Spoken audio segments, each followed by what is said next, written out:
You've done the hard work. Now it's time to make sure you take it to the finish line. Hello, leaders. Michael here. Welcome to the finale, part 3 of our masterclass on the 5 steps to hiring right with Michael Bailey. We've built the scorecard. We've sourced the right candidates. We've grilled them in the interview. Now comes a risky part that most people don't realize, the close. You can do everything right and still lose the candidate at the last minute because of a weak offer or a counter offer from their current boss. In this final episode, we're going to cover the last mile of hiring. A final reminder, if you want the full workbook and templates for this course, they're waiting for you inside the Growth Leaders Collective. Let's finish strong. Here's part 3. Welcome to Leadership Mindset 2.0. Practical neuroscience and psychology to transform you from a tactical doer into a strategic leader. Here is your host, former social entrepreneur of the year and coach to some of the world's top executives, R. Michael Anderson.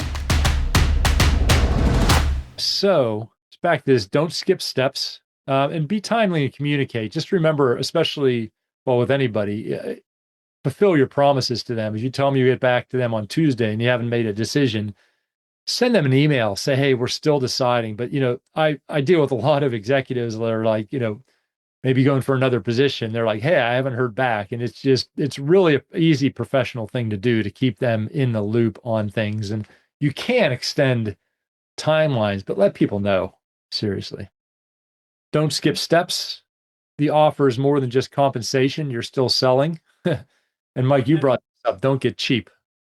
Yeah, well, and also the one before that, it's more of like you went through the interview, you might know like quality of life, or maybe somebody's a parent or a carer. Certain things might be important in their life. And if you know that, you can, I don't want to say sell that, but you can build it into the offer and say, look, this is the offer. And plus we'll make sure we accommodate for this, or we'll train you up to be this, that, and the other. So the interview will help you seal the deal. So anyway, that was just the point on that. And then, yeah, don't go cheap. I mean, sometimes people will haggle at the very end and say, okay, well, hopefully you're getting an A player. Don't go cheap, because the ROI will be really strong on an A player. Don't start to try to whittle down the salary or defer the salary and say, look, I'll pay this now and I'll pay that in 6 months if you really are as good as you say you are. It's like, just go for it. And if they're not as good as they say they are, then get them off the bus. But don't always play that game, because A players sometimes will be off-putting to them, I guess. Yeah. And then now's the time for you to use your intuition, because if you don't, especially for higher level people, I mean, it's different if you're hiring an AP clerk, but if you're hiring a COO or VP of sales, unless you know in your heart that they're the right person, do not give them the job. And so many people have hired the wrong person. They're like, they had good skills, but something told me, well, yes. So listen to this, something telling you. And if you're not sure, do another interview. I've hired C-level people where I've had 2, 3, 4, 5 interviews. And, then it's more forward facing. Like, what are you going to do here? How can you fit in?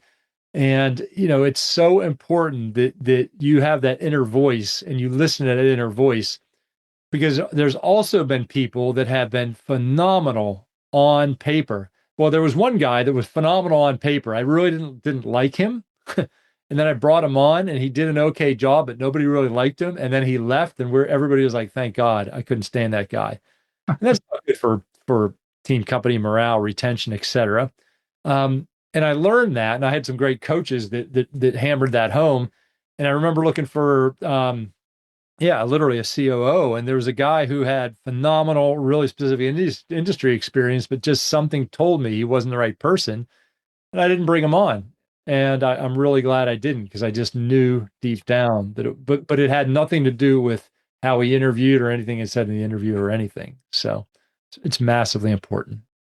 And then just between the acceptance and starting, look, we just have a little bit more here to go, but Mike just has some really good things that I've seen as well that you just want to make sure that you do, to make sure that you have that you've taken the momentum you've had from this whole process and bring this into a high momentum start. I guess the thing to add there is just things can happen quite quickly. They offer, welcome them. A lot of people, we celebrate when people leave. We should also be celebrating when people join. So start the celebration. I've heard of some people sending chocolates or something to the thing to say, thanks for joining. We're looking forward to you joining. Here's a bottle of wine to enjoy, and we'll see you whenever. So those little touches, because what can happen between the offer and the start date is they can, all of a sudden they have a bargaining chip and they can go look at other jobs and try to find something better before the start date, then say, sorry, I can't make it, I found another job. So what you really want to do is lock in. And part of that locking in is saying, oh, you've made a good decision here. We welcome you. We want you to join. Here's something this. And it's all these nice little touches that don't cost you that much. Really make it special, kind of more for the candidate rather than getting the offer and you don't hear from them until they the start date or something like that. And if they've been interviewing with you, there's a good chance they've been interviewing with other people. So even if they say yes to you, they may get another offer a week later of somebody that they thought they weren't going to hear from. So, you are still in that danger area until they actually start. Absolutely. Absolutely. And then just other nice touches. I've seen lots of people, they don't do it until they're almost back-footed. Like the person starts. I heard a story once about a grad scheme where somebody started. The company didn't even know they were arriving that day. And it was just really awkward for the person. And all this stuff can be done ahead of time. So a week ahead, you could send the agenda for maybe the first day and the first week and introduce them to who their buddy's going to be or who's going to show them around. Hopefully they already know who the boss is, but make sure they know, like, Mike's going to be your supervisor, boss, whatever words you want to use. Alice is going to be your buddy for the day. She's going to make sure you know where everything is and you can ask questions and stuff like that. And day one, you can do this, day two. So just get it all out there and send it to them. It just gives another level of comfort before they actually walk in the door and they know that you're ready. Any admin stuff you can do could be forms. If it's just sign a PDF, like you've read this, that, and the other, you can send it to them. You can't force them to do it because ahead of time, you don't want to bother them. So it's a delicate line of letting them rest before the next job. But if you can send them something, say, look, if you have time, fill out these forms or have a look. If not, we can do it on day one type of thing. But anything that you can do to kind of get some of the crap out of the way before they start and to keep them warm is quite helpful. And then certainly a pet peeve of mine is when people show up and you don't have a desk, you don't have the computer, the logon's not set up, you got to wait for the IT guy. And it's another week, oh, your laptop's not here yet. And it's like, you have time, get all this stuff sorted ahead of time. So when they arrive, it's ready, it's shiny, it's new. If you really want to kind of be an A-player employer, you could send it to them a few days before time. Here's your laptop, da-da-da-da-da. Everybody gets excited, not everybody, but a lot of people get excited about tech and things like that. But then, have a plan. You got to have an onboarding plan. I mean, this seminar today is just about hiring, but that's just one aspect. You could still drop the ball after this because onboarding plan is quite important. The first 100 days are really important to kind of make sure they fit into the culture and da-da-da-da-da. And then after that, you got to make sure you really have good performance and culture management kind of techniques built into your company. But these are all topics for another seminar, but just keep in mind hiring is just one thing. It's not going to solve it. It's got to be part of a big holistic kind of package. But yeah. All right. Well, we wrote down some key takeaways, but I'd be interested from everybody here if you want to share either verbally or on the chat. I'd love to hear like one thing you're taking away from this. Yeah, Edward, start us off here. On the poll that you put up, I ranked our hiring process as good, and I would have, if I was asked to put a percentage on that, I would say 60 to 70% good. But right now, if I was asked to put a percentage on our hiring process, I'd say it was somewhere between 5 and 10%. So we have some work. We have some work to do, and I'm very grateful that I have that work to do because we'll have a much better hiring process. So thank you, Michael and Michael. Yeah, thank you. We don't want to make you feel bad about yourself, Edward. No. I feel excited that I'm going to have a much better hiring process for sure. Well, and the thing to keep in mind is most people don't go full bore on this, so you'll be amongst the elite. Do you know what I mean? If you want to be great at hiring, you'll be different than everybody else. So yeah, don't feel bad about it, I guess, because most people are kind of in the middle. It's like, oh, this can elevate kind of what you're doing, hopefully. And I look forward to the the onboarding session, the first 100 days session, and the performance indicators sessions. Oh, gosh. All right. Because they're all equally important, you said, didn't you? Yeah, they are. They are. Absolutely. Fraser, nice to see you, Fraser. It's been a little. Nice to see you, Michael, and thank you, Michael, too. That's very interesting. And I think, well, the one thing I'm going to take away from this is preparation. Yeah. The 7 Ps or the 5 Ps, take whichever one you want, depends on your background, of preparing for hiring, preparing for how you're going to do it.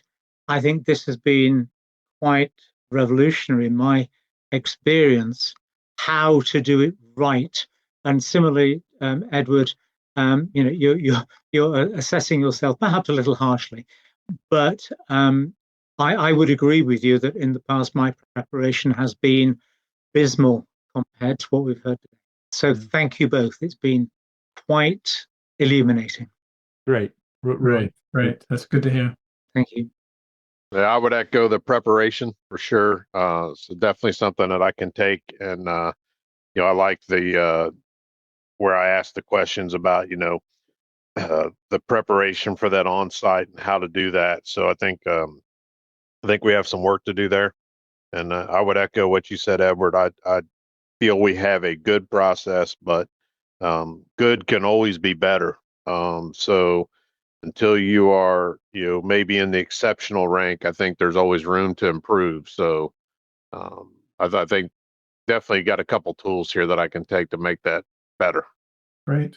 And I'll tell you, what Mike laid out here is the gold, the diamond standard. And, you also don't want to get overwhelmed. So it's like, what's 1 or 2 things you can do in your next time? Because, you don't have to do all of this, but, put in a screening and then start doing the chronological. Those are 2 things you can do really quickly, type of thing. Yeah. That'd be great for you to send all those things, Michael. Thank you. Yeah, good. Give me a couple days. Good. All right. Well, nice to see everybody. And I'll also send a little bit about Mike and how to contact him. He's amazing. If you just want to talk about why people would contact you, Michael? Certainly about hiring. If you have any questions or one of these templates or things like that, I have some around I can dig out. Happy to do that. Any follow-up questions, happy to do that. And then, of course, I'm a consultant, so anything to do with kind of scaling up and kind of creating strategy and structure and even financial stuff, I'm really happy to help in any way I can. So those are the types of things I'd say reach out, please. Good. Thank you. Thank you. All right, everybody, real pleasure, and we will see you on the next one. All right, that's a wrap on our Hiring Masterclass. You now have the complete end-to-end framework of mindset, preparation, sourcing, interviewing, and closing. As you heard at the end of the session, even experienced leaders realize they have some work to do. But remember, preparation is everything. If you slow down to build the scorecard and the timeline now, you will speed up your growth later by hiring A players who don't need to be managed so closely.